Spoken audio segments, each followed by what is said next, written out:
2장 13절 한 절만 봉독하겠습니다.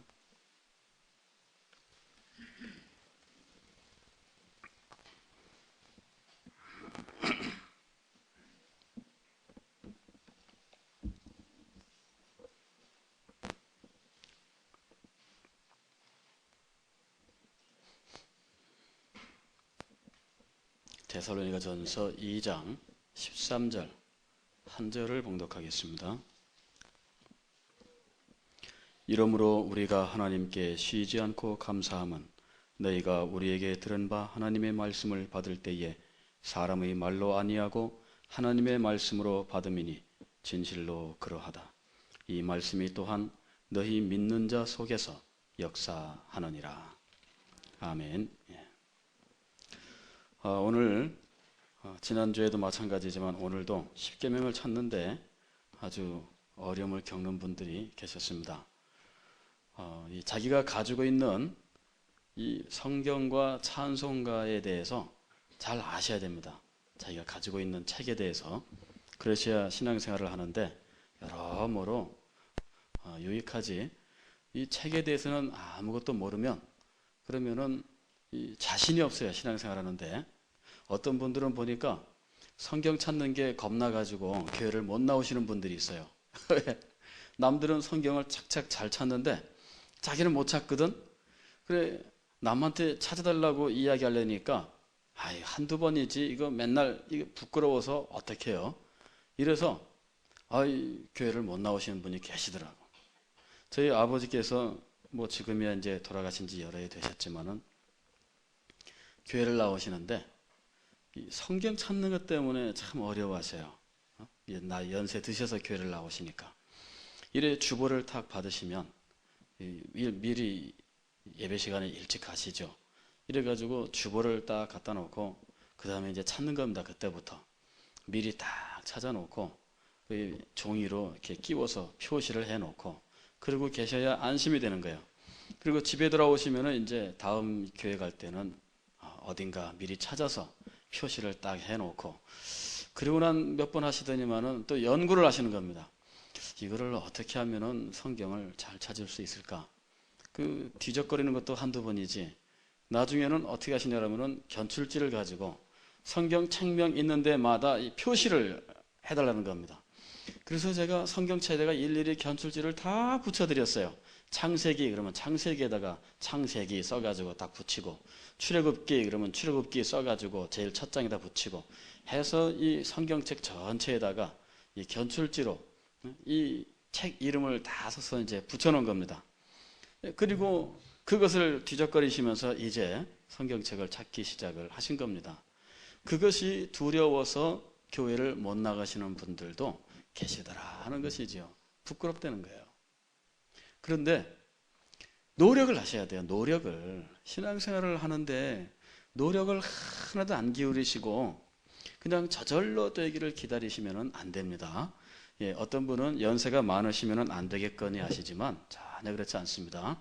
연세 많으신 분들도 마음속에 간절히 사모하는 마음을 가지고 하나님 앞에 기도를 드리세요. 저는 연세 많은 분이었는데 그분이 무학자입니다. 그러니까 성경은 읽지도 못하고 찬송도 뭐 가지고는 다니는데 그리고 그저 펴놓기는 하는데 이거는 읽을 줄 모르는 분이었습니다. 이분이. 그러니 참 교회 다니는 게 얼마나 답답하겠어요. 옆 사람한테 찾아달라고는 하지만은 찾아놓긴 찾아놓는데 그러나 읽지는 못해요. 이 할머니께서 말이죠. 얼마나 이것이 마음에 간절한 소원이 되는지 하나님 앞에 엎드려 기도를 드렸지 않습니까? 하나님, 제가 하나님의 은혜를 입었고 제가 예수 그리스도를 믿었고 제가 이렇게 큰 은혜를 입었는데 제가 성경을 못 읽습니다. 하나님 제게 성경을 읽을 수 있도록 은혜를 주옵소서. 이렇게 기도를 드린 겁니다. 간절히 기도를 드렸는데 어느 날 놀랍게도 이 할머니께서 깜짝 놀라는 일이 생겼습니다. 이상하게 성경책이 읽어지는 거예요. 여러분 이거는 뭐 제가 지어낸 얘기가 아닙니다. 그 할머니한테 제가 직접 이야기를 들었어요. 그 할머니 집사님한테서. 이분은요, 그런 체험이 있습니다. 이분이 글자를 배운 적이 없습니다. 글자를 배운 적도 없고 그냥 교회만 다닌 거예요. 그리고 은혜를 받고 예수님을 구주로 영접한 채 놀랍게 그 마음속에서 구원의 감격이 넘쳤는데 마음에 한 가지 소원이 생긴 겁니다. 야, 나 참 성경 좀 읽었으면 좋겠습니다. 하나님, 성경 좀 읽게 해주십시오. 그렇게 기도를 드릴 때에 하나님께서 성경을 읽을 수 있도록 눈을 열어주셨습니다. 사모하시면, 그리고 하나님 앞에 엎드려 기도하시면 여러분 연세 드셨어도 괜찮아요. 이거 알기 위해서 노력하십시오. 예, 찬송가 한번 들어보세요. 찬송가. 이 어떻게 제일 첫 표지에 찬송가라고 쓰여 있죠. 그리고 이 표지를 한 장 넘기면은 이렇게 두꺼운 종이로 이렇게 되어 있기도 하고, 한 장 넘겨보세요. 다. 그리고 그 다음에 또 한 장을 넘기게 되면은 이렇게 주기도문 사도신경이 나오죠. 앞 페이지에. 혹은 한 장만 넘겨도 주기도문과 사도신경이 나오도록 되어 있는 책도 있습니다. 잘 보세요. 이렇게 되어 있습니다. 그리고 이번 덮으세요. 제일 뒤로 가보세요. 이렇게 뒤에서 이 겉껍데기를 한 장 넘겨보세요. 그러면은 십계명이 나옵니다. 혹은 이렇게 여백 있는 종이가 나올 수도 있죠. 한 장 더 넘기면은 십계명이 나오게 되어 있습니다. 요거를 잘 기억하십시오. 예, 제일 앞에서 한 장 넘기면은 뭐가 나온다고요? 주기도문하고 예, 사도신경이 나옵니다. 그죠? 주기도문하고 사도신경이 나오고, 제일 뒤에서 한 장을 넘기면 뭐가 나온다고요? 십계명이 나와요. 이거 잘 기억하셔야 됩니다. 이렇게 쉽고 빠른 거, 이거 이렇게 우리 성경 찬송가 중에서 제일 쉽게 찾을 수 있는 겁니다. 이것이. 그래서 언제든지 이제 십계명 그러면 뒤에서부터 쫙 하고 펴시고, 주기도문 그러면 앞에서부터 쫙 펴십시오. 예, 그러면은 대본에 이렇게 나오게 되어 있는 겁니다. 연습 지금부터 준비하시고 십계명 펴십시오. 착 나왔죠? 자, 닫으시고, 자, 사도신경 펴세요. 착 나왔죠? 예, 이렇게 다시 십계명 교독하시겠습니다. 착 나왔죠? 예, 다 같이 주기도문을 찾아보겠습니다. 착 나왔죠? 예, 이걸 잘 하셔야 돼요. 이거를 성경을 이 하나님 말씀에 은혜 받는 길 해가지고 제가 이제 수요일마다 몇 주에 걸쳐서 말씀을 전할 텐데, 이 예배를 드리는데 이 호흡이 맞아야만 이 예배가 아주 은혜롭게 잘 진행이 되는데, 아직 호흡이 잘 안 맞아요. 예, 호흡이 잘 맞아야 되는데 저랑 예배 인도자와 여러분이 호흡이 잘 맞아야 돼요. 그래서 찬송가 몇 장 그러면 찬송가 몇 장도 착 펴져야 되고요. 그 다음에 사도신경 그러면 사도신경도 착 펴져야 되고, 이게 잘 맞아야 돼요.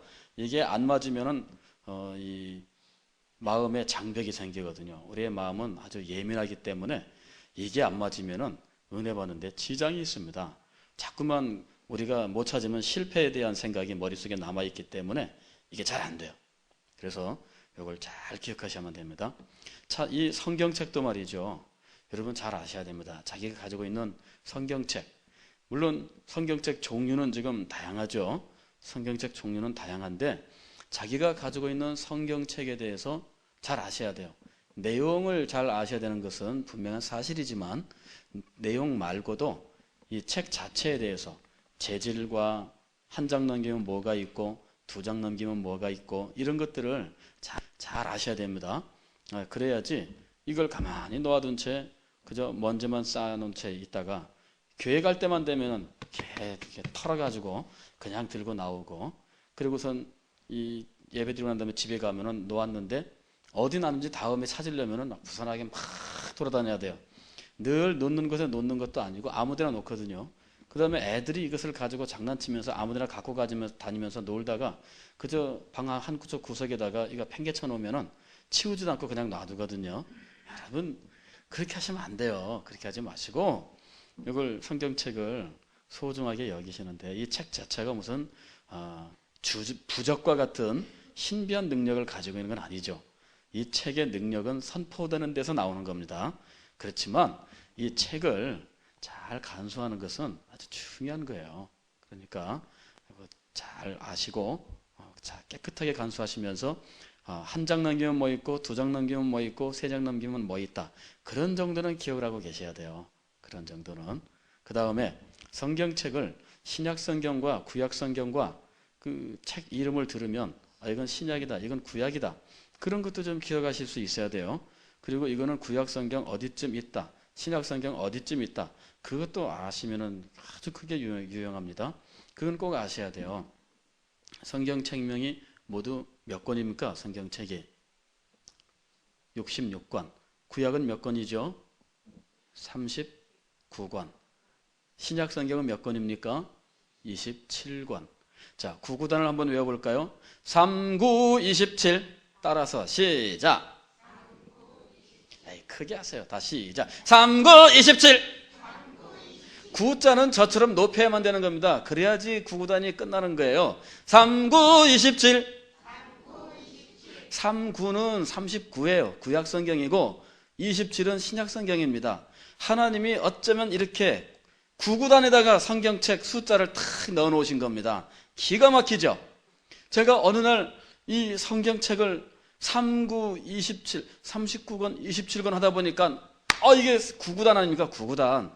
깜짝 놀랐습니다. 다시 3, 9, 27. 예, 3, 9, 27입니다. 예, 신약 성경은 27권, 구약 성경은 39권입니다. 전화번호 한번 외워보겠습니다. 66국에 3927. 66국에 3927. 예, 이것이 성경 전화번호입니다. 전체 더하면은 66권이에요. 예, 하나님한테 말씀드리고 싶은 사항이 생기시면 66국에 3927 언제든 돌리세요. 주님께서 여러분에게 말씀하실 겁니다. 예, 이 성경책을 잘 하셔야 돼요. 성경책을 모르고 깜깜한 채 이 은혜 받으려고 그러시면은 이게 안 된다는 이야기입니다. 이 책의 체제에 대해서 잘 하셔야 돼요. 자, 창세기, 출애굽기, 레위기, 민수기, 신명기, 여호사기, 룻기, 사무엘, 상해랑, 기상, 역대상하, 에스라님, 앱수더, 엽시, 변자문, 전도와 가서 예레미야, 뭐 이렇게 쭉 하니 그냥 막 구약성경, 신약성경 쫙 해서 66권을 한꺼번에 쫙 외울 수 있어야 되는데, 그래야지 성경책을 딱 앞에 놓고 어디 그러면은 착 하면은 나오죠. 저는 아주 참 신기한 경험을 많이 하는데요. 하박국서 2장 그러면은 하박국 어딨어? 그 모르는 분들 많아요. 근데 탁 하고서는 주여 탁 하면 하박국이 나와. 이야, 지금은 아모스가 나왔네요. 예. 근데 이게 비슷한 데 있어요. 예. 그 다음에 시편 하면은 시편 탁 하면은 시편. 그 다음에 열왕기상 그러면은 열왕기상 딱 하면은 열왕기상이 딱 나오는 거예요. 이런 경험을 수없이 하는 겁니다. 그러니까 성경책을 자기가 쓰는 성경책은 자기 손에 완전히 익도록 만들어 놓으셔야 됩니다. 이거를 막 당황해가지고 막 사방 그냥 막 파라락 그러면서 막 난리가 나네. 성경 한번 찾으려면 그렇게 하셔가지고 어떻게 은혜를 받겠어요? 완전히 이 성경책을 자기 몸에 딱 붙여놔서 손에 완전히 길이 들도록 만들어 놔야 되는 겁니다. 데살로니가 전서 그랬더니 아니 데살로니가 전서가 있다니 이게 나 처음 들어보는 거다. 이런 분들도 혹 있는지 모르겠는데 이게 있어요. 데살로니가 전서가. 그래서 데살로니가 전서 탁 하면은 이게 나와야죠. 비슷하게 데살로니가 전서 하게 되면은 앞뒤로 서너 장 차이는 지지만 비슷하게 딱 떠야 몇 장만 넘기면은 이게 탁 나오잖아요. 그런 정도로 손에 이걸 익숙하게 만들어 놓으셔야 됩니다. 그런 것도 없이 은혜 받으려고 그러면 안 됩니다. 은혜 받을 사람들은 아주 익숙하게 만들어 놓으셔야만 됩니다. 자, 지난주에는 하나님의 말씀에 은혜 받는 길 해가지고 말씀을 준비했는데 이렇게 서론을 꺼내다가 그만 1시간을 다 가버리고 말았습니다. 그래서 준비했던 말씀은 한마디도 못하고 그저 하나님께서 인도하신 대로 그렇게 1시간을 진행했습니다. 오늘 데살로니가전서 2장 13절 말씀을 가지고 이제 하나님 말씀에 은혜 받는 길 계속 생각을 하겠습니다. 잠깐 기도하겠습니다.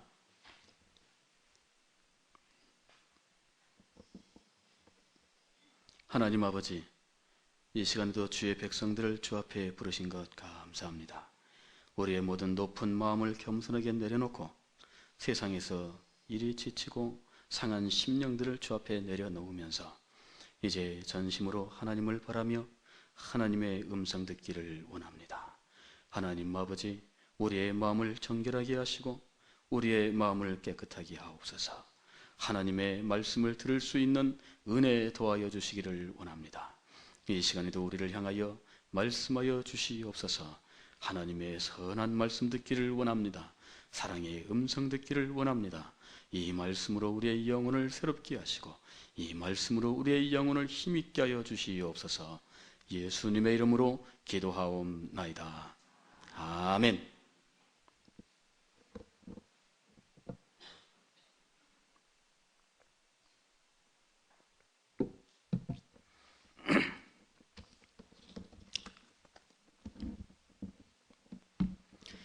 이러므로 우리가 하나님께 쉬지 않고 감사함은 너희가 우리에게 들은 바 하나님의 말씀을 받을 때에 사람의 말로 아니하고 하나님의 말씀으로 받음이니 진실로 그러하다. 이 말씀이 또한 너희 믿는 자 속에서 역사하느니라. 아멘. 사도는 지금 데살로니가 교회를 향해서 그 교회가 너무나 아름답고 그 교회 성도들이 너무나 고마워서 이제 이들을 위해서 항상 기도한다고 이야기를 합니다. 우리가 아는 것처럼 이 사도가 데살로니가 교회를 판단하는 것을 잘 알고 있습니다. 데살로니가 교회는 믿음의 역사가 있는 교회였고 사랑의 수고가 있는 교회였고 소망의 인내가 있는 교회였습니다. 이 교회는 처음 하나님의 말씀을 받을 때에 많은 환난이 있었고 많은 핍박이 있었지만 그러나 기쁨으로 하나님의 말씀을 받았던 교회였습니다. 그들 가운데 하나님의 성령께서 놀랍게 역사하셔서 하나님의 말씀으로 말미암는 큰 은혜가 이 교회에 임하게 되었고 그리고 이 교회에 대한 소문이 온 아가야 전체에 그리고 마게도니아 전부에 퍼지게 되었습니다. 그리고 이 교회로 말미암아서 예수 그리스도와 그의 나라와 그분이 다시 오실 것들에 대한 모든 복음의 진리들이 선포될 수가 있었습니다. 사도는 이 데살로니가 교회를 볼 때에 그 마음이 너무나 기쁘고 흡족했었던 것입니다. 그래서 데살로니가 전서 2장 마지막에서 너희는 우리의 기쁨이요 자랑이요 면류관이라고 이야기를 하였던 것입니다. 데살로니가 교회와 교회 성도들은 사도에게 있어서는 자랑이요 기쁨이었습니다. 그리고 하나님 앞에 나아갈 때 그는 다른 것들은 가지고 나아가지 않지만 그러나 데살로니가 교회 성도들은 분명히 데리고 나아갈 것이라고 하는 이야기를 하고 있었던 것입니다. 어떤 사람들은 내가 주의 이름으로 이적을 행했습니다. 어떤 사람들은 내가 주의 이름으로 귀신을 쫓아냈습니다. 어떤 사람들은 내가 주의 이름으로 병을 고쳤습니다. 이렇게 예수 그리스도 앞에서 이야기를 할 것입니다. 그러나 사도는 예수 그리스도 앞에 나가게 될 때에 주님, 저는 다른 아무것도 없습니다. 다만 하나님의 말씀을 들었고 하나님의 말씀의 역사를 믿었고 하나님의 말씀을 붙들고 살았던 바로 이 데살로니가 교회 성도들이 있습니다. 이렇게 그들을 주 앞에 내놓을 수가 있었던 것입니다. 그는 그것 한 가지가 그 모든 사역의 기쁨이었습니다.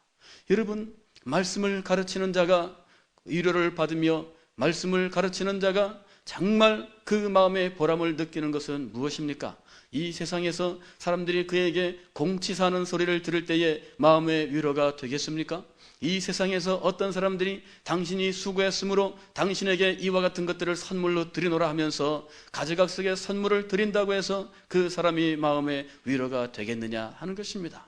물론 그것으로 위로가 될 수 있겠지요. 그러나 그것으로 위로를 얻는다고 하면 그 사람은 참으로 주님 앞에서 얻는 위로에 대해서 알지를 못하는 것입니다. 여러분, 수고한다고 해서 교회 안에서 무엇으로 그 수고를 갚을 수 있겠습니까? 여러분, 그리고 그런 것들로 위로가 되고 힘이 된다면 여러분 어떻게 되겠습니까?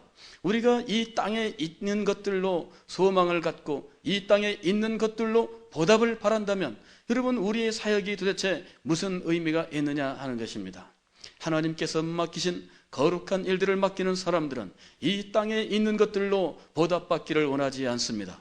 하나님께서 맡기신 그 영광스러운 일들을 감당하는 사람들은 이 땅에 있는 것들로 보답받기를 원하지 않는 것입니다. 우리의 상급은 오로지 하늘에 있는 것입니다. 우리의 소망도 오로지 하늘에 있는 것이고 우리의 위로도 오로지 하늘에 있는 것입니다. 누가 와서 나에게 위로의 말을 건넨다고 해서 내 마음이 위로가 되는 것이 아닙니다. 하나님께서 내 모든 사정을 아시고 나의 사역에 은혜를 베푸시며 하나님께서 나와 함께 하신다는 증거를 나타내 주셔야, 그래야 내 마음속에 위로가 되는 것입니다. 사람들이 내게 아무리 위로의 말을 건넨다고 해도 그 위로의 말로 말미암아 나의 사역에 영광스러운 열매가 맺히는 것은 결코 아닌 것입니다. 사람들의 격려로 말미암아서 내가 하나님 앞에서 감당하는 일에 무슨 대단한 일이 생기는 것이 결코 아니라 하는 것입니다. 오로지 우리의 소망은 하늘에서 내려와야 하는 것입니다. 우리의 위로는 오로지 하나님께로부터 와야 되는 것입니다. 그러므로 교회에서 하나님의 일을 감당하는 모든 사람들은 사람들에게서 위로를 구해서는 안 됩니다. 하나님의 일을 감당하는 사람들은 사람들에게서부터 무슨 보답을 바라서는 안 된다고 하는 것입니다. 우리의 소망과 위로는 오로지 하늘, 바로 우리를 구원하신 예수 그리스도와 우리를 다스리시는 왕이신 바로 그 구주 예수 그리스도, 그분에게서밖에는 우리의 소망과 위로가 결코 올 수 없다는 사실을 분명해야 하는 것입니다. 사도는 지금 이 데살로니가 교회의 성도들을 예수 그리스도 앞에 내어놓으면서 주님, 이것은 제가 한 일의 결과가 아니라 주님께서 은혜를 베푸신 결과입니다. 주님 앞에 이렇게 고백하면서 내놓을 줄로 믿습니다. 그것은 하나님께서 은혜를 주셨기 때문이요, 예수 그리스도께서 그에게 사랑을 베풀어 주셨기 때문에 가능했던 일이었습니다. 그러므로 주님 앞에 내어놓을 때에 이 모든 것들은 주님께서 행하신 일입니다. 저는 다만 그 일에 노예로서 수종을 들었을 뿐입니다. 주여, 저는 당연히 해야 될 일을 했을 뿐이고 저는 참으로 주님 앞에서 무익한 종에 불과합니다. 이 모든 일들, 그나마 열매를 맺을 수 있었던 것은 오로지 하나님의 은혜입니다라고 고백을 하게 될 것입니다. 여러분, 사도에게 이와 같이 예수 그리스도 앞에 내놓을 수 있는 열매가 되었던 데살로니가 교회 성도들은 대체 어떻게 해서 그런 자리에 나갈 수가 있었을까요? 그 비밀이 오늘 우리가 읽은 성경 말씀에 기록되어 있는 것입니다. 이러므로 우리가 하나님께 쉬지 않고 감사하면 너희가 우리에게 들은 바 하나님의 말씀을 받을 때에 사람의 말로 아니하고 하나님의 말씀으로 받음이니 진실로 그러하다. 이 말씀이 또한 너희 믿는 자 속에서 역사하느니라. 여러분, 오늘 이 말씀은 너무너무 중요한 말씀입니다. 오늘 밤에 여러분에게 전하는 이 말씀은 저의 사상을 형성하고 있는 것이고 제 평생의 사역의 방향이 되고 있는 말씀입니다. 오늘 밤에 여러분들에게 증거하는 이 말씀의 내용을 여러분들은 잘 기억을 하셔야만 됩니다. 이 말씀을 잘 기억하셔야 여러분들은 저를 위해서 기도하실 수가 있고 제가 여러분에게 선포하는 말씀의 내용들을 이해할 수가 있으며 제가 하는 사역의 내용들을 이해하실 수가 있는 것입니다. 이 모든 것들을 알지 못하시면 여러분은 저를 위해서 기도하실 때에 피상적으로 기도하실 수밖에 없습니다. 어떤 분들은 기도를 하시는데 이렇게 기도를 하십니다. 하나님 아버지, 강단에 세우신 목사님에게 능력의 두루마기를 입혀 주옵소서. 그래서 저는 맨날 두루마기를 입고 다니는 겁니다. 물론 능력의 두루마기도 좋지요. 아마도 그것은 엘리야의 두루마기를 물려받았던 엘리사의 경우를 생각해서 엘리사가 엘리야에게 갑절의 영감을 내게 도와여 주옵소서 하고 결국 물려받은 것이 두루마기거든요. 그러니까 아마도 거기에서 연유되었지 않나 생각합니다. 능력에 두루마기를 입혀 주옵소서. 그리고 또 기도하시는 분들은 이렇게 기도하십니다. 주님, 능력을 7배나 더하여 주옵소서. 물론 7배라고 하는 것은 완전수니까 능력을 온전하게 해달라고 기도하는 것이겠죠. 그러나 그런 그 말들이 그냥 그 진부한 용어로 변질되어 가지고 의례껏 그렇게 하는 기도인 것처럼 사용되고 있는 것, 그것이 문제라는 이야기입니다. 그 말의 의미를 분명히 알고 그 말이 내 마음속에서 새로워져서 그 말이 나의 영혼을 감동시켜서 하나님 앞에 간절하게 그렇게 기도를 드린다면 그러면 괜찮지만, 그러나 늘 목사님을 위해서 기도할 때는 당연히 이러이러한 말로 능력의 두루마기를 입혀주시고 능력을 영감을 7배나 더하시고 늘 그 말을 그냥 외워서 반복하시는 정도라면 그것은 여러분 중언부언입니다. 주님께서 그 기도를 안 들으세요. 그리고 그 말을 듣고 있는 저도 사실은 마음에 기뻐지지가 않습니다. 왜냐하면 그분은 저에 대해서 지금 전혀 모르는 거예요. 일반적으로만 기도하고 있는 것입니다. 지금 현재 강단에 서 있는 이 사람이 어떤 사상을 가지고 그의 평생과 그의 생명을 무엇에 바치려고 하는지에 대한 아무런 이해도 없이 그냥 기도를 하고 있는 것입니다. 그렇게 막연하게 기도를 해서는 안 되는 것입니다. 그의 사역을 이해를 하셔야 됩니다. 그가 어떤 존재인지에 대한 이해가 있어야 될 것이고, 그가 이제부터 해야 되는 일이 무엇인지에 대한 이해가 있어야 될 것이고, 그것이 나의 생명과 나의 삶에 무슨 의미가 있는지에 대해서 분명히 이해를 해야 될 것이고, 그것이 하나님의 뜻과 어떤 연관이 있는지에 대해서 분명히 알아야 된다는 것입니다.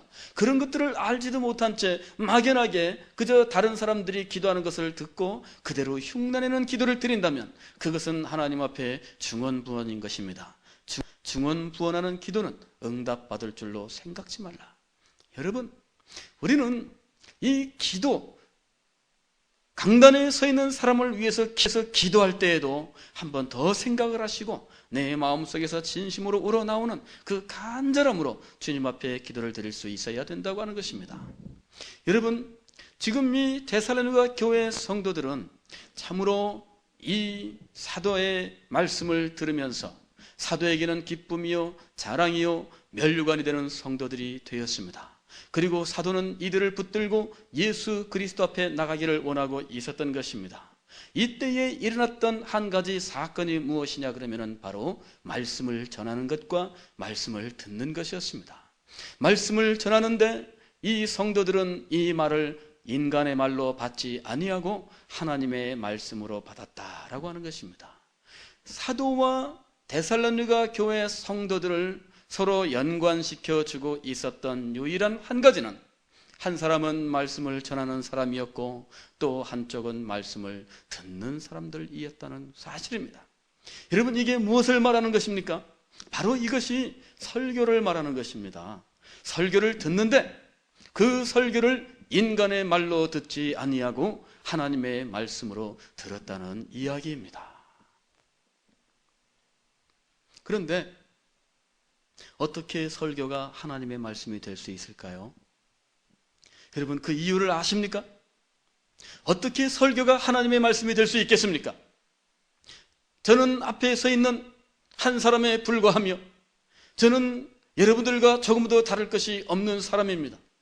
저도 여러분들처럼 마음속에 가지가지 죄악 때문에 고통스러워하고 그리고 넘어지고 실패하는 그런 연약함 때문에 하나님 앞에서 괴로워하고 하나님을 기쁘시게 하지 못하는 제 삶을 인해서 늘 주님 앞에서 눈물을 흘릴 수밖에 없는 그런 보잘것없는 존재에 불과한 것입니다. 제가 하는 말에는 한계가 있습니다. 제가 가지고 있는 지식에도 분명히 한계가 있습니다. 제가 말씀을 전하지만 어떤 경우에는 인용이 잘못되었을 수도 있고 어떤 경우에는 제가 바로 말한다고 했지만 그것은 생각뿐이었고 말로는 엉뚱한 말이 나왔을 수도 있는 것입니다. 어떤 경우에는 역사적인 사실을 이야기한다고 하였는데 어떤 경우에는 잘못 이야기하는 경우가 있었다고 하는 것입니다. 그런데 어떻게 이렇게 실수가 많고 허물이 많고 이렇게 정말 문제가 많은 사람이 선포하는 말씀이 하나님의 말씀이 될 수 있느냐라고 하는 것입니다. 제가 목사이기 때문에 그렇습니까? 지금 데살로니가 교회 성도들이 사도가 전하는 말씀을 들을 때에 이를 인간의 말로 받지 아니하고 하나님의 말씀으로 받았다고 기록을 하고 있는데 그가 사도였기 때문에 그가 전하는 말이 당연히 하나님의 말씀이 되었느냐라고 하는 것입니다. 아니, 그가 예배 시간에 말씀을 전했기 때문에 하나님의 말씀이 되는 것입니까? 평소에 말하는 것은 하나님의 말씀이 아니지만 그러나 예배 시간에 강단에 서기만 하면 그것이 하나님의 말씀으로 변화되는 것입니까? 도대체 어떻게 해서 한 사람이 선포하는 말이 하나님의 말씀이 될 수 있느냐라고 하는 것입니다. 오늘 이 밤에 여러분하고 제가 생각하려고 하는 것이 바로 이 문제입니다. 하나님의 말씀에 대한 확신이 없으면 오늘 우리는 하나님 앞에서 은혜를 받을 수가 없습니다. 그냥 맹목적으로 강단에서 목사님이 선포하는 것은 하나님의 말씀이려니 그렇게 생각을 하고 그 말씀을 그냥 하나님의 말씀으로 들으십니까? 그렇게 해도 유익은 얼마간 있겠으나, 그러나 여러분, 그것이 왜 하나님의 말씀이 되는지에 대해서 분명히 이해를 하셔야만 됩니다. 그것에 대한 이해가 없이는 하나님의 말씀을 제대로 들을 수가 없다라고 하는 것이지요. 설교자가 이 강단에서 말씀을 선포할 때에 그가 갖는 권위는 어디에서 나오는 것입니까? 그가 신학교에 가서 신학교를 다니면서 이제 신학 공부를 마쳤고 강도사고시를 보고 그리고 목사고시를 보고 안수를 받았기 때문에, 그래서 그가 이 강단에 설 수 있는 자격을 얻었기 때문에 그가 이 강단에 섰을 때에 거기에서부터 권위가 나오느냐라고 하는 것이지요. 여기서 권위라고 말하는 것은 인간적으로 그 사람이 무슨 이 한 교회의 장이기 때문에 갖는 권위입니까? 그런 권위가 아닙니다. 우리가 지금 얘기하고 있는 권위는 하나님의 말씀에 되게 하는 바로 그 권위를 이야기하고 있는 것입니다. 어떻게 해서 그것이 하나님의 말씀이 되는 것입니까? 여러분들, 이 사실에 대해서 분명히 이해를 하셔야 되는 것입니다. 한 사람이 이 강단에 서서 말씀을 전할 때에 그것이 하나님의 말씀이 되는 유일한 이유는 그 말씀이 하나님의 말씀, 그 성경 말씀에 기초하고 있고, 그리고 그가 전하는 말이 그 성경 말씀에서 나온 진리이기 때문입니다. 이것은 중요한 내용입니다. 그가 강단에서 선포하는 말씀이 하나님의 말씀이 되는 유일한 이유는 선포하는 말씀이 진리이기 때문입니다. 이곳에서 진리가 선포되지 않는다면 그것은 하나님의 말씀이 아닙니다. 이것은 엄숙한 것입니다. 제가 이 교회의 담임 목사로 청빙을 받고 이곳에 와서 사역을 시작했습니다. 그러나 제가 이곳에서 진리가 아닌 다른 것을 선포한다면 그것은 하나님의 말씀이 아닙니다. 여러분, 이걸 아셔야 됩니다. 제가 여러분들의 담임 목사이고 그리고 이 강단에 섰기 때문에, 그리고 예배 시간이기 때문에 제가 선포하는 말씀이 하나님의 말씀이 되는 것이 아닙니다. 이 도리를 여러분 잘 배우셔야만 됩니다. 이 도리를 모르기 때문에 사람들이 그런 이야기를 합니다. 목사님은 다 똑같지요. 어떤 교회에서 어떤 목사님은 이렇게 말씀하셨는데, 목사님 그건 어떻게 생각하십니까? 목사님은 견해가 다르시군요. 그러나 다른 목사님은 이렇게 이야기를 하고 있습니다. 여러분, 그 이야기는 어리석은 이야기입니다. 어떤 목사님이 이렇게 이야기했고 어떤 목사님이 이렇게 이야기했다는 것은 다 어리석은 이야기입니다. 하나님의 말씀이 이렇게 말하고 있습니다. 그렇게 이야기할 수 있어야만 되는 것입니다. 어떤 목사님이 이렇게 이야기했으면 여러분들 그 이야기가 하나님의 말씀인지 아닌지에 대해서 여러분이 판단을 하셔야 됩니다. 여러분들은 그런 판단을 하나도 하지 아니하고 어떤 목사님이 선포했기 때문에 무조건 그 말을 그냥 붙들고 있는 거예요. 여러분, 그렇게 맹목적으로 말씀을 들으면 안 되는 것입니다. 말씀을 듣는 사람들은 명백하게 책임 있게 들어야 된다는 이야기입니다. 그 말씀을 제대로 듣지 못하여서 잘못되는 모든 일에 대해서 책임은 듣는 사람에게 있는 것입니다. 물론 설교자는 하나님의 말씀을 바로 선포해야 되는 책임을 갖고 있습니다. 이 말씀을 선포하지 아니하면, 이 말씀을 선포하지 아니하여서 이 말씀을 듣지 못한 사람들이 생명을 얻지 못한 채 죽음으로 달려갔다면 그 일에 대해서 핏값을 설교자에게 하나님께서 찾으실 것입니다. 설교자는 하나님의 말씀을 바로 전하지 못하여서 사람들의 영혼이 실족하게 되었을 때 그 핏값을 주님 앞에 내어 놓아야만 할 것입니다. 그가 지고 있는 이 사명은 너무나 엄숙한 것입니다. 이 사명을 제대로 감당치 못하면 하나님 앞에서 핏값을 갚아야 되는, 자기의 생명을 주 앞에 드려야만 되는 아주 엄숙한 일을 지금 감당하고 있는 것입니다. 마찬가지로 이 말씀을 듣는 성도들은 말씀을 듣는 자로서 자기 영혼에 대해서 책임을 질 수 있어야 된다고 하는 것입니다. 어느 목사님이 이야기했다고 우리 목사님은 견해가 다른데 목사님 이거는 어떻게 생각하십니까? 여러분, 그건 정말 어리석은 일이에요. 자기 자신이 이 말씀을 여러분 바로 받아야 되는 것입니다. 그렇게 해서 진리의 말씀을 분별할 수 있어야 되는 것입니다. 진리의 말씀을 분별치 못하여서 그가 잘못되는 것은 자기 책임이에요. 이단 종파에 가서 잘못된 교훈을 듣고 그리고 멸망으로 빠져들어가는 것, 그것은 자기가 책임져야 됩니다. 교회에서 말씀을 가르칠 때에 제대로 이 말씀을 배우지도 아니하고 이 말씀을 깨닫지도 못한 채 그냥 왔다리 갔다리 그렇게 생활을 하다가 그만 어디 가서 이단 사설을 들었습니다. 혹은 옆집에서 끌고 간다고 끌려갔습니다. 그리고 그곳에 가서 잘못된 교훈을 듣고 잘못된 이단 사설에 빠져서 그곳에서 충성을 하다가 그가 죽었다면 그 모든 책임은 자기가 져야 되는 것입니다. 여러분, 진리의 말씀을 옳게 분별해야 됩니다. 설교자가 이 앞에서 설교할 때에 그 설교가 하나님의 말씀이 되는 오직 유일한 이유는 그가 선포하는 것이 진리일 때뿐입니다. 그가 이곳에서 진리를 선포하지 않는다면 여러분, 그는 하나님의 말씀을 하고 있는 것이 아닙니다. 이 엄숙한 것을 여러분 기억하셔야 돼요. 저는 이 이야기를 하면서 아주 비장한 마음으로 이 말씀을 여러분에게 전하고 있는 것입니다. 목사님의 말씀이니까 무조건 순종하십시오, 이렇게 말하는 것이 저의 목회에 유익할지도 모르겠습니다. 목사님은 무조건 존경하세요, 그렇게 이야기하는 것이 여러 목사님들을 보호하는 일이 되는지도 모르겠습니다. 그러나 여러분, 그것은 자기의 유익을 지키고자 하는 집단 이기주의와 무엇이 다르냐 하는 것입니다. 그것이 아닙니다. 목사의 권위는 그가 목사이기 때문에 나오는 것이 아니라 하나님의 말씀을 맡은 자이기 때문에, 그리고 그가 하나님의 말씀을 전하고 있는 한 그 권위를 가지고 있는 것입니다. 그러나 말하고 행하는 모든 것들이 하나님의 말씀과 다르다면 여러분, 그는 더 이상 여러분의 목자일 수도 없고 여러분의 영혼의 안내자일 수도 없는 것입니다. 제가 목회 초기에 이렇게 여러분들에게 분명하게 원리를 말씀드립니다. 제가 이후에 진리가 아닌 것을 이야기하거든 여러분들은 제 말을 듣지 마십시오. 제가 하나님의 말씀을 떠나거든 여러분들은 저를 떠나시기를 바랍니다. 여러분, 제가 하나님의 말씀을 증거하는 한 여러분들은 제게 순종을 하셔야만 됩니다.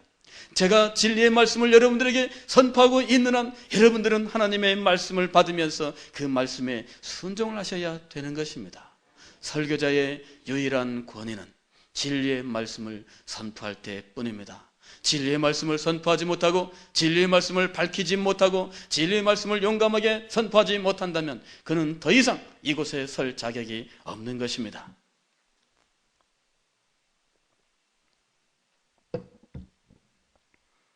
어떤 우리 친구 목사님이 그런 이야기를 합니다. 때로는 상담하는 것이 설교에 너무나 큰 지장을 줍니다. 상담하는 시간 때문이 아닙니다. 상담 그것이 설교에 유익하지 않다는 경험을 자기가 한 거예요. 어떻게 해서 하게 되느냐면은 어떤 자매 한 분이 와서 상담을 했습니다. 그랬는데 이 자매는 지금 남편을 두고 있는 분인데 남편 아닌 사람하고 부정한 일을 하고 있는 사람이었습니다. 그래 물론 본인은 괴로워서 와서 상담을 했죠. 그리고 돌아갔는데 하필이면 그 주일날 설교 본문이 10계명을 설교하고 있었는데 제 6계명이었습니다. 간음하지 말라. 지난주에 이미 5계명을 했고 이번 주에는 6계명을 해야 되는 것이었습니다. 여러분, 어떻게 해야 될까요? 주중에 한 자매에게 상담을 받았습니다. 이 말씀을 접어두어야 할까요? 이 말씀을 선포해야 할까요? 고민을 했습니다. 사모님은 이야기했습니다. 말씀을 바꾸세요. 말씀을 바꾸세요. 그러나 여러분, 이미 10계명 설교를 한다고 선포하고 5계명까지 설교를 한 것입니다. 이제 10계명 설교를 그만두면 6계명을 띄어서 7계명으로 넘어갈까요? 아니면 6계명 이후 10계명까지는 이제 이후로는 아예 설교를 하지 말아야 될까요? 하나님의 말씀을 거기서 가려와야 되겠습니까? 어떻게 해야 되겠습니까? 다른 본문을 선택해서 설교를 해도 훌륭하게 한 편의 설교가 될 것이고, 그리고 그냥 넘어갈 수가 있지 않겠습니까? 마음에 갈등이 생겼습니다. 주님 앞에 엎드려 기도를 드렸습니다. 주님, 어떻게 해야 되겠습니까? 그 주간에 제 6계명을 설교했습니다. 당연히 그 자매로부터 반발이 왔습니다. 목회자가 상담을 해놓고 어떻게 나를 그 주간에 깔 수 있느냐. 그 일로 말미암아서 그는 그 교회에 부임한 지 얼마 되지 아니하였었는데 많은 어려움을 겪었습니다. 이 자매가 사사건건 목사님의 일을 걸고 넘어지기 시작합니다. 사사건건 목사님에 대해서 험담을 하기 시작합니다. 성도들을 붙들고 원망의 말을 늘어놓기 시작합니다. 장로님들을 찾아가서 목사님이 어떻게 그럴 수 있느냐고 하면서 이제 하소연하기 시작합니다. 이렇게 해서 온 교회가 너무너무 어려운 시험에 빠져들게 된 것입니다. 여러분, 목사가 어떻게 하는 것이 옳았겠습니까? 그는 하나님의 말씀을 선포하는 것이 성도들이 갖고 있는 어떠한 개인의 문제 때문에 하나님의 말씀을 선포하지 말아야 된다고 생각하는 것이 잘못된 것이라는 판단을 하고 하나님의 말씀을 그냥 선포를 한 것입니다. 내가 개인적으로 어떤 사람을 공격하는 것이 아니었습니다. 그것은 하나님의 말씀이 분명히 규정하고 있는 것이었습니다.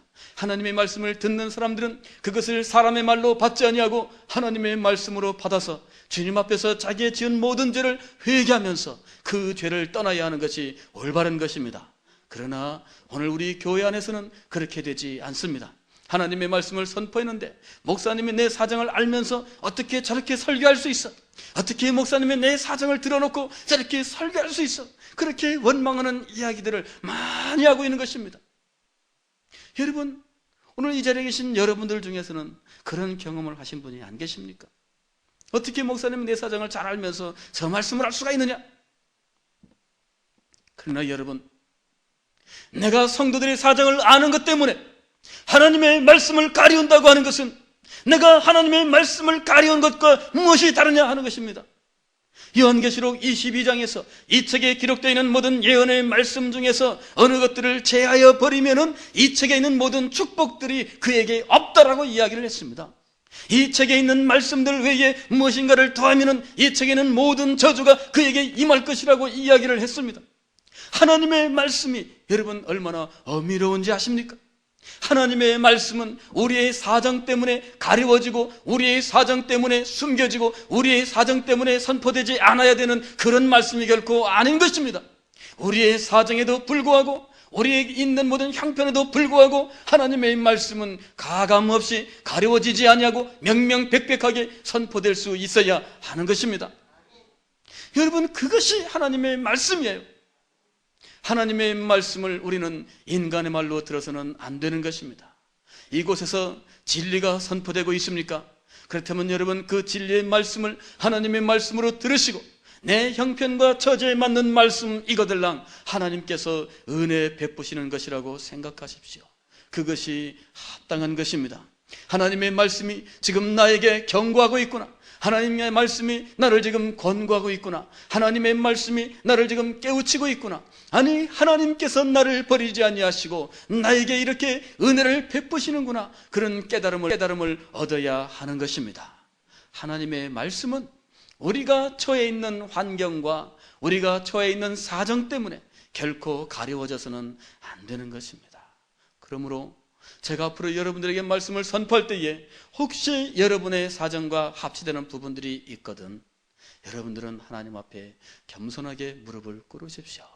그 일로 말미암아서 하나님의 말씀을 가리우라고 저에게 요구하시면 안 됩니다. 이스라엘 나라에서 그런 일이 있었습니다. 한 선지자가 언제나 바른 말만 하고 있었습니다. 이제 왕이 전쟁터에 나가기 위해서 선지자에게 이 일이 어떻게 됐는지 물어보기를 원했습니다. 신하들을 이 선지자에게 보냈습니다. 그리고 신하들은 선지자에게 찾아가서 이렇게 이야기를 합니다. 왕에게 나가시거든 좋은 말을 하십시오.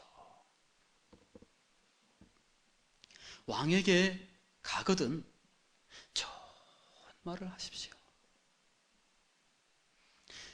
여러분, 선지자가 가지고 있는 사명이 무엇입니까? 사람에게 좋은 말을 하는 것이 그의 사명입니까? 아니면 하나님께서 나타내시는 말씀을 전하는 것이 그의 사명입니까? 그는 왕에게 찾아가서 왕의 귀에 듣기 좋도록 좋은 말을 하지 않았습니다. 그는 그 일로 말미암아서 많은 고초를 겪을 수밖에 없었습니다. 여러분, 이 선지자에게 명백한 것은 바로 그것입니다. 그가 선지자인 유일한 이유는 하나님께로부터 말씀을 받았고, 그리고 그가 그 말씀을 전하기 때문입니다. 사람에게 그 말을 받았을 때에는 하나님께서 내가 너를 보낸 적이 없다라고 말씀하시는 겁니다. 이스라엘 나라에 거짓 선지자들이 있었다고 성경은 기록합니다. 그 사람들이 무슨 사기꾼들이냐면은 결코 그런 사람들이 아닙니다. 그 사람들은 하나님께서 지금 이 상황에서 이 백성들에게 무슨 말씀을 하시는지에 대해서는 관심이 없었고, 이 말을 듣는 사람들의 마음에 드는 말과 그들의 마음을 즐겁게 하는 말을 하는 데에 관심을 기울이고 있었던 것입니다. 그래서 그 사람들에게 말씀을 선포했습니다. 오 이스라엘 백성들이여, 하나님께서 우리와 함께 하십니다. 하나님께서 당신의 백성들을 사랑하십니다. 하나님께서 당신의 백성들을 불꽃과 같은 눈으로 살피시는데 눈동자와 같이 보호하십니다. 하나님께서 당신의 백성들 가운데 함께 하시며 모든 원수들을 물리치십니다. 하나님께서 당신의 백성들을 사랑하시고 모든 원수들을 진멸하시며 마침내 이 땅에 참된 평화를 허락해 주실 것입니다. 이렇게 선포를 했습니다. 그 말을 듣는 이스라엘 백성들은 마음에 안심을 하게 되었고, 그들 상황이 힘들고 어려울 때에 마음의 위로를 갖게 되었습니다. 하나님께서 우리를 사랑하시는구나, 하나님께서 우리와 함께 하시는구나, 그렇게 생각할 수 있었습니다. 그러나 여러분, 하나님께서는 그들을 향하여서 거짓 선지자들이라고 이야기를 했습니다. 지금 하나님께서는 그들에게 그 말씀을 선포하고 계셨던 것이 아니었습니다. 자, 너희가 지금 고난 가운데 있느냐? 왜 이렇게 힘들고 어려운지 그것을 한번 살펴보라고 하시는 것이었습니다. 너희들이 죄를 행하는데 빨랐고 악을 행하는데 빨랐다는 이야기입니다. 하나님의 말씀을 범하고 있었습니다. 하나님을 만홀히 여기면서 지내고 있었습니다. 하나님의 백성으로서 합당한 삶이 그들에게는 없었습니다. 하나님께 드리는 예배도 하나님의 백성으로서 합당한 예배가 결코 아니었습니다. 주님께서는 이 모든 것들에 대해서 경고하시면서 책망하시면서, 그리고 마침내는 이제 진노가 다다랐으니 이제 너에게 심판이 왔노라고 말씀하고 계셨던 것입니다. 그런데 이게 웬 말입니까? 하나님이 우리와 함께 하신다고 선포하고 있었던 것입니다.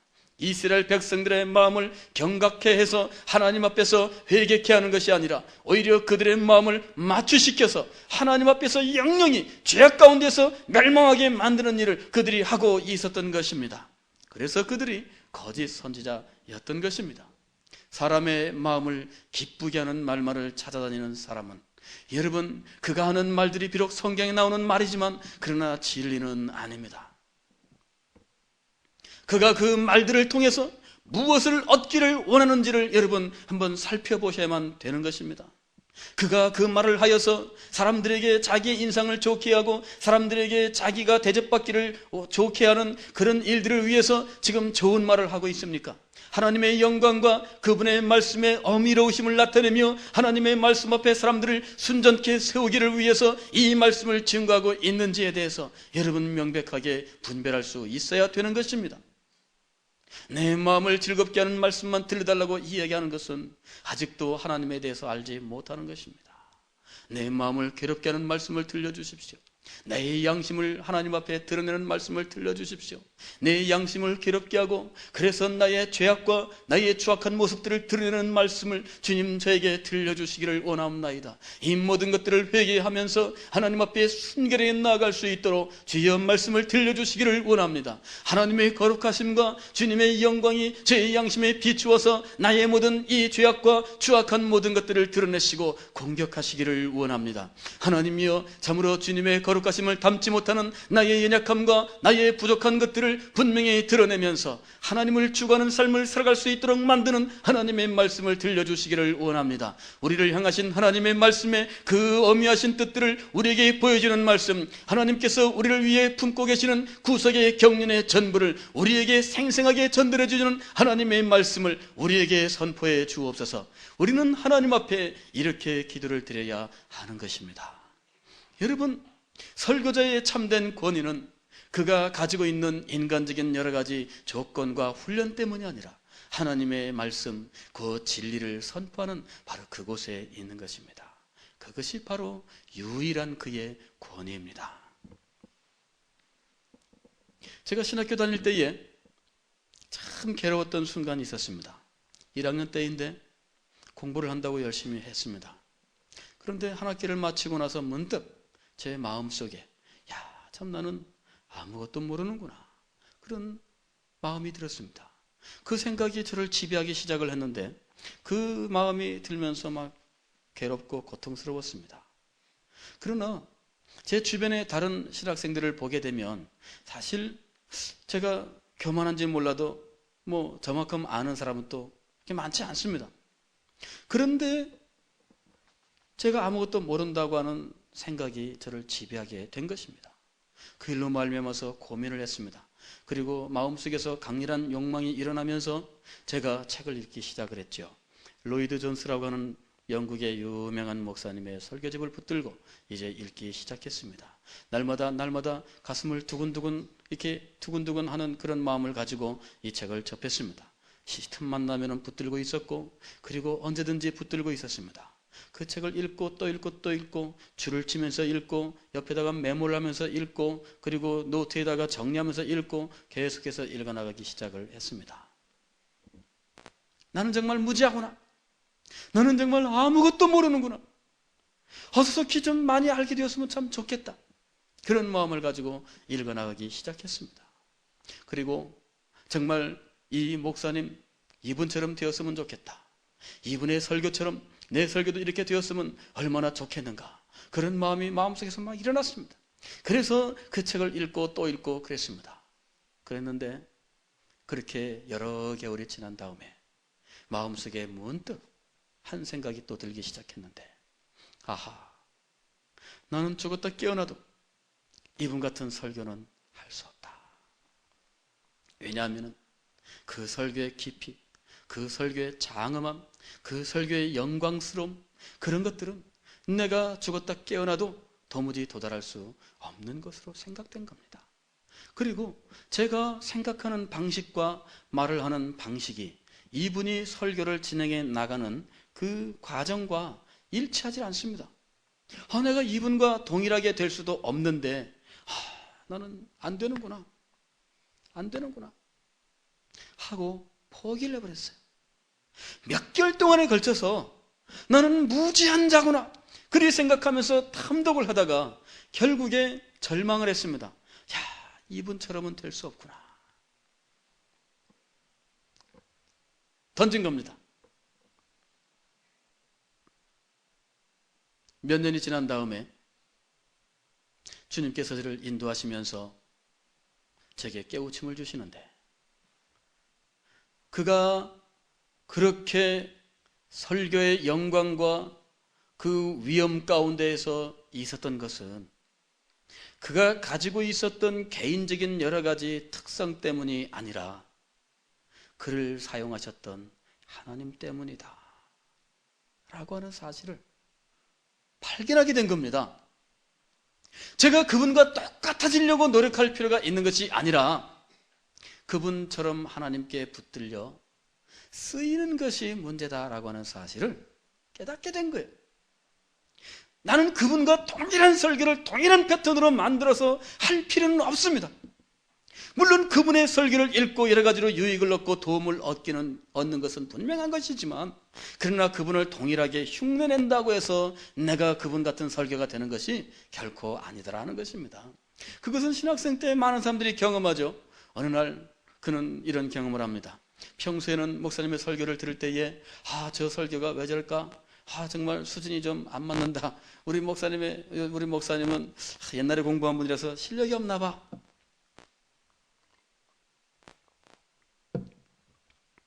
이상하죠?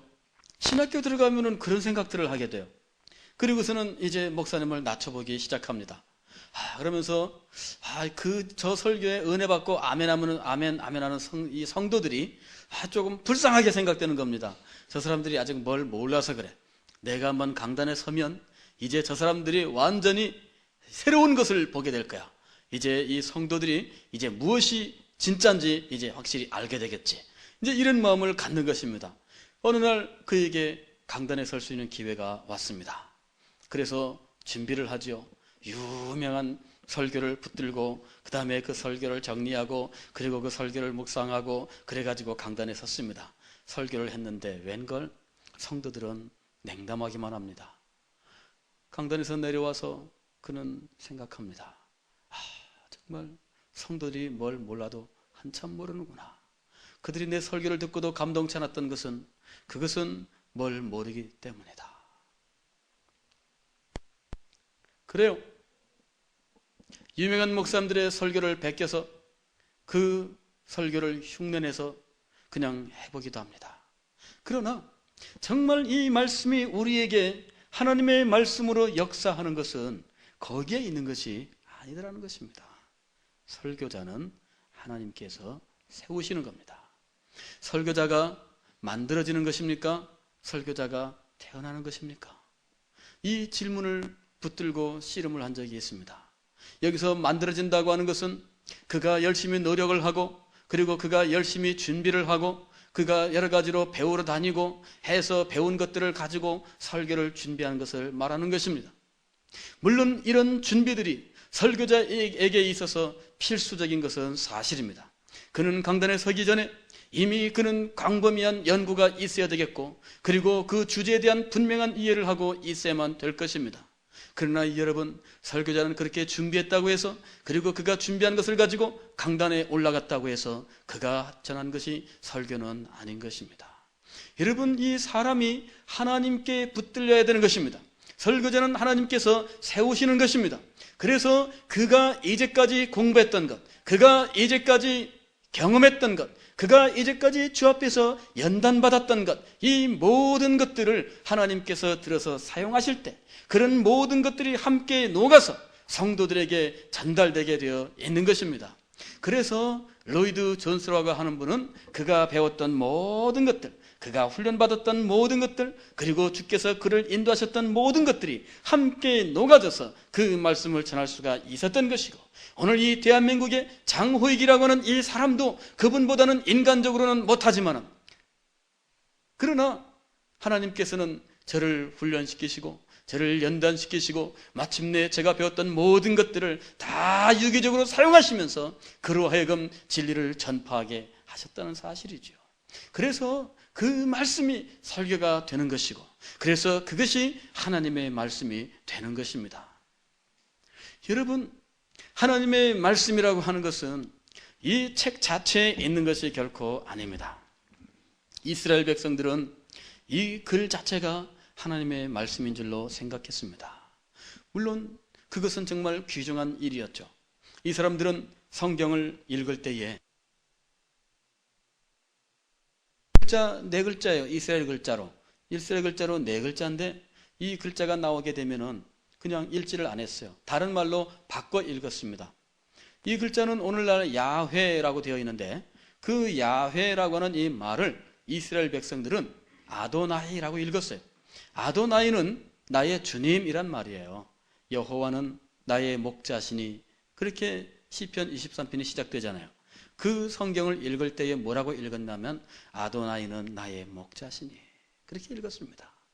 아도나이는 나의 목자시니. 그리고 많은 세월이 흘렀을 때 그 사람들은 그 글을 어떻게 읽어야 되는지 그만 잊어버리고 말았습니다. 왜냐하면 이스라엘 나라의 글자는 자음이 없고 모음이 없고 자음만 있거든요. 기역, 니은, 디귿, 리을 그것만 있는 겁니다. 그렇게 써놓고 아도나이로 읽었으니 그 말의 본래 발음을 잃어버린 거예요. 그래서 어떻게 읽는지를 몰라요. 지금은 의문 법칙을 따라서 아마 이렇게 읽었을 것이다라고 이렇게 역추적을 해가지고 만들어 놓은 말이 야훼라고 하는 말입니다. 의문 법칙에 따라서 연구해서 겨우 만든 게 야훼예요. 그것도 얼마 안 됩니다. 그것도. 이 사람들 중에 서기관이 있죠. 이 서기관들은 성경 말씀을 기록하는 사람들이에요. 그리고 그 말씀을 가르치는 사람들이죠. 이 사람들이 성경을 필사를 하는데, 성경을 필사해 나가다가 야훼라고 하는 글자가 나오게 되면은 이 펜을 더 이상 쓰지 아니하고 잉크를 물에다 풀어서 깨끗하게 닦아요.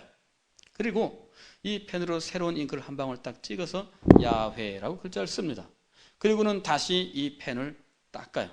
그리고 새로 잉크를 찍어서 그 다음 글자를 써나가기 시작합니다. 이게 무슨 의미인지 아시겠습니까? 하나님의 이름을 기록할 때에 다른 글자를 쓰던 잉크로 하나님의 이름을 쓰지 않겠다는 겁니다. 그래서 빨아요. 하나님의 이름을 쓰고 난 다음에 하나님의 이름을 썼던 잉크로는 다른 글자를 쓰지 않겠다라고 하는 것입니다. 하나님을 얼마나 공경하는지 내 여호와의 이름을 망령되이 일컫지 말라. 엄숙하죠. 성경을 기록합니다. 다 기록한 다음에 처음부터 끝까지 글자를 셉니다. 하나, 둘, 셋, 넷, 12,525, 32,021, 53,321 다 셌습니다. 그러고 난 다음에 자기가 보고 있었던 원래의 그 성경책 제일 끝에 숫자를 봅니다. 거기 보게 되면 35,221 여기 딱 보니까 35,520 하나 차이가 하나 차이 세 보니까 어딘가 글자 하나를 빠뜨린 겁니다. 그러면 이제까지 썼던 이 모든 것들을 그만 태워버리는 겁니다. 그토록 엄격하게 성경 말씀을 기록을 하고 전수해 왔어요. 성경 말씀 이 자체를 보존하는 일에 엄청난 노력을 기울인 것이죠. 왜? 하나님의 말씀이니까. 하나님의 말씀이니까 1.1핵이라도 바로 전달해야 되겠다고 하는 것입니다. 물론 그런 정성이 오늘날 이 성경을 오늘까지 정확하게 전수하게 하는 원동력이 되었습니다. 성경만큼 오래된 문서는 우리가 찾아볼 길이 없지만 그런 정도의 오래된 기원을 가지고 있는 문서들은 있습니다. 그 중에 호모의 일리아드니 이런 그 시들이 있잖아요. 그러나 그것에 대해서는 수백 종의 판본이 있어서 어느 것 하나도 일치하지 않는 것입니다. 각각 달라요. 수없이 달라요. 그러나 성경 말씀은 그렇지가 않습니다. 물론 다른 부분들이 혹 나오는데 그것은 필사할 때 발생한 실수들이에요. 그렇게 정성스럽게 했어도 필사하는데 잘못된 점들이 나올 수가 있거든요. 왜냐하면 글자를 사람이 손으로 쓰기 때문에 손으로 쓰는데 발생할 수 있는 문제점들은 거기에 나오게 돼 있어요. 그러나 여러분 이 사본을 대조해서 연구하게 되면 그런 실수들이 어디서 오게 됐는지를 분명히 알게 됩니다. 그래서 지금은 그 모든 실수들을 다 바로잡을 수 있는 상태예요. 그리고 그런 모든 실수를 다 바로잡아서 이 각주를 달아가지고 그 각주가 엄청난 양으로 이미 다 정리가 되어 있습니다. 완벽하게 되어 있는 상태예요. 하나님의 말씀을 전수하는 과정이 너무나 놀라운 것이지요. 그 사람들 마음속에 있었던 것은 무엇이냐면 바로 이것이 하나님의 말씀이다라고 하는 확신이었습니다. 그것 때문에 이 말씀을 보존하는 일에 온 정성을 다 기울였던 것이죠. 그것은 정말 큰 일이었습니다. 그리고 그 일로 말미암아서 오늘 우리는 정확한 성경 말씀을 가질 수 있게 된 것입니다. 그러나 여러분 그것만 가지고 되는 것이 아닙니다. 이제부터는 이 말씀에 대해서 진리의 말씀을 바로 선포하는 일이 있어야 된다고 하는 것입니다. 여러분 말씀이 희귀하다는 것은 무엇을 의미하는 것입니까? 우리 가운데 성경책이 없다는 이야기입니까? 우리 가운데 설교가 없다는 이야기입니까? 그것이 아닙니다. 하나님의 진리가 드러나고 있느냐 하는 것입니다. 진리가 드러나야 그제서야 비로소 하나님의 말씀이 우리 가운데 존재하는 것이, 그리고 이 진리로 말미암아서 하나님의 백성들이 깨우침을 얻게 될 때, 그리고 이 사람들이 이 진리의 말씀을 들으면서 하나님의 말씀에 대한 이해가 열리고 하나님의 말씀 속에서 우리 하나님의 거룩하심과 그분의 거룩하신 성품에 대해서 이해를 하게 되고, 하나님의 영광스러움과 그분의 뜻에 대해서 이해를 하게 되고, 하나님께서 우리를 향하여 베푸시는 그 경륜이 어떤 것들을 알게 되는 놀라운 일들이 일어나는 것입니다. 그런 깨달음으로 말미암아서 우리의 마음속에서 하나님을 향한 사랑과 주님의 일에 대한 기쁨이 흘러 넘치면서, 그리고 우리 주님을 사랑하면서 살고 싶은 마음이 그 마음속에서 흘러 넘치게 되면서 우리는 하나님의 영광 앞에서 그 영광스러운 삶을 살아가기를 소원하면서 그렇게 변화되어 가는 일들이 일어나게 되는 것입니다. 성도의 풍성한 삶은 이 세상에서 물질적으로 번영하는 데 있는 것이 아니라 하나님의 진리의 말씀이 풍성하게 우리에게 선포되며 그 모든 진리가 우리 가운데에서 풍성하게 펼쳐져야 되는 것입니다. 여러분, 하나님의 은혜가 우리에게 어떻게 임합니까? 은혜를 받았던 분들 한번 생각을 해보시기 바랍니다. 그 은혜는 우리에게 바로 이렇게 처음 찾아오는 것입니다. 전에는 하나님의 말씀을 읽었으나 그 말씀이 무엇을 말하는지 잘 알지 못하였습니다. 이 말씀을 들으면 아는 것 같지만 그러나 단편적으로 아는 것에 불과합니다.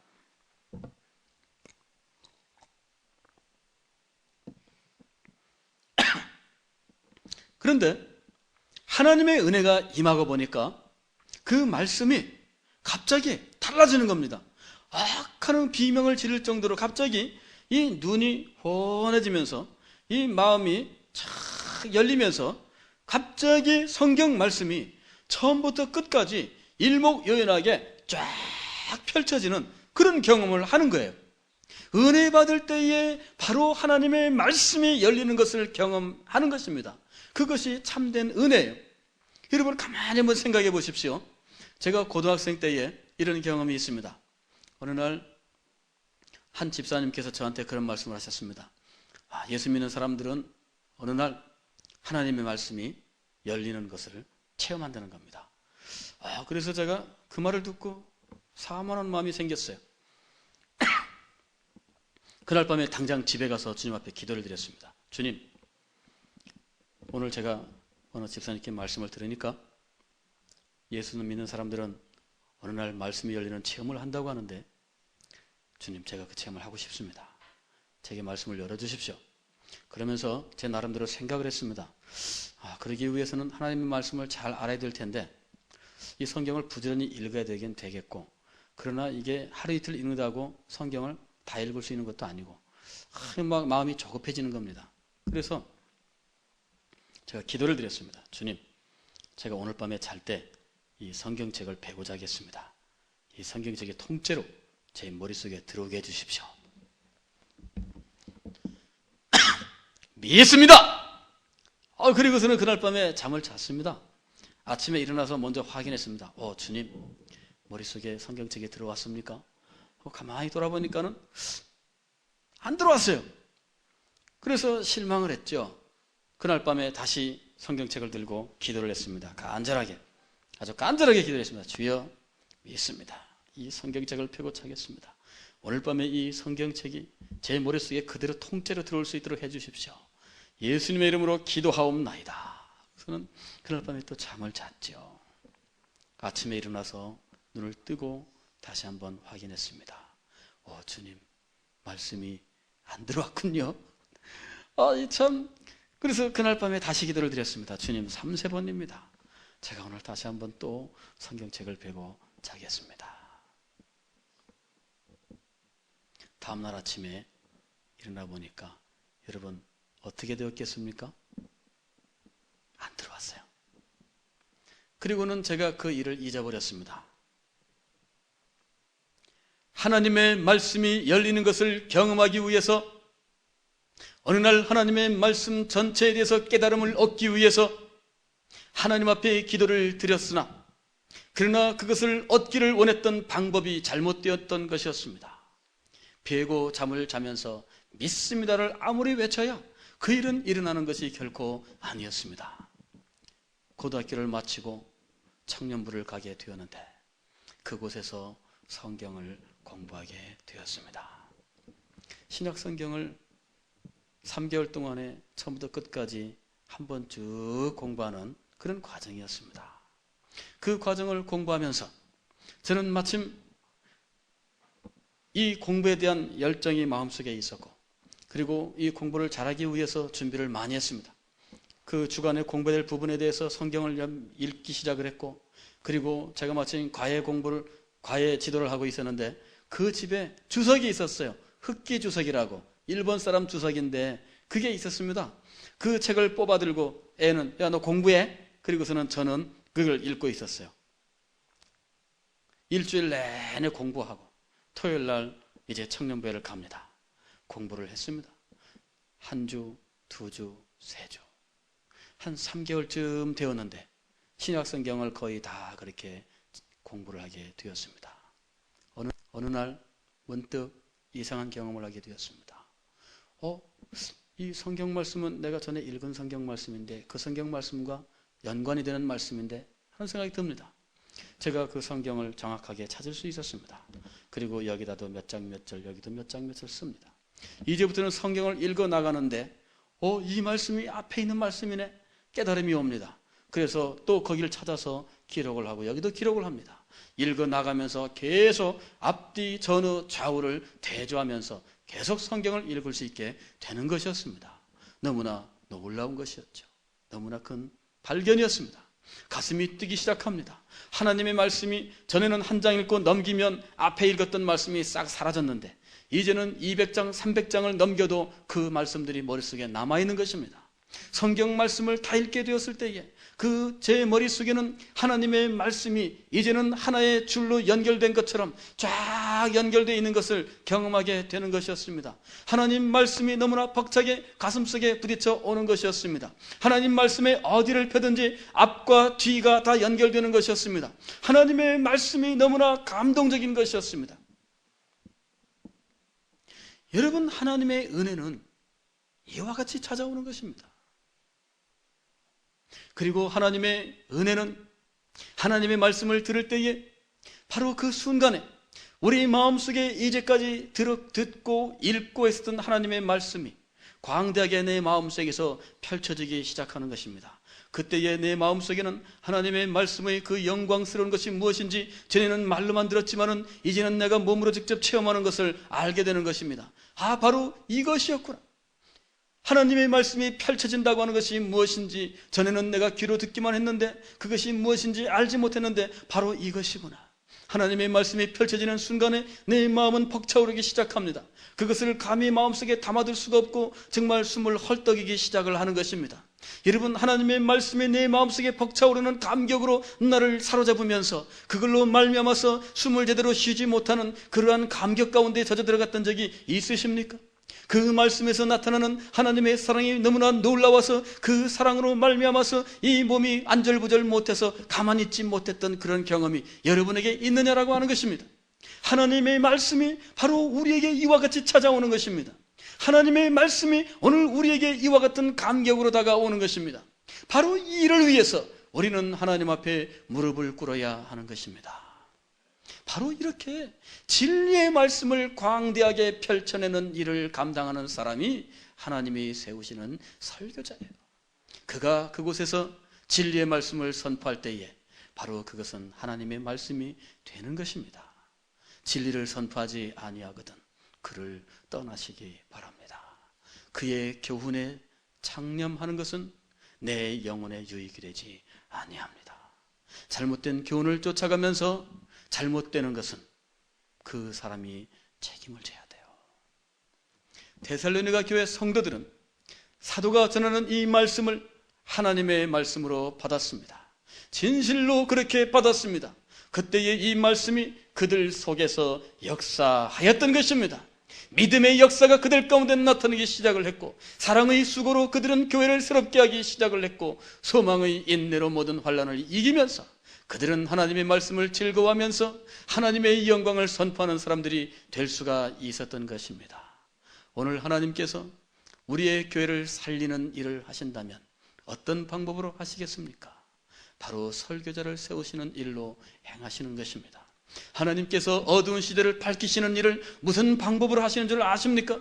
그것은 설교자를 세우시는 방법으로 하시는 겁니다. 너희는 산에 올라가서 목소리를 아끼지 말고 말씀을 전파하라고 하나님께서는 모든 설교자에게 소명을 주셨던 것입니다. 그들은 산에 올라가야 되는 것입니다. 결코 숨어서 이것을 행할 수가 없는 것입니다. 누구에게든 드러나게 올라가서 하나님의 말씀을 선포하되 목소리를 아끼지 아니하고 선포해야 됩니다. 이 일로 말미암아서 그에게는 많은 어려움이 오고 환난과 핍박이 온다 할지라도, 심지어는 그가 생명을 잃게 되는 자리에 나간다 할지라도 그는 하나님의 말씀을 선포해야 하는 것입니다. 그렇게 선포해야 하나님의 백성들의 영혼은 유익한 것입니다. 하나님의 백성들은 안전한 것입니다. 하나님의 백성들은 풍성한 하나님의 은혜의 세계로 들어갈 수 있게 되는 것입니다. 바로 이 일이 우리 서대신 교회에서 이루어져야 하는 것입니다. 다 같이 기도하겠습니다.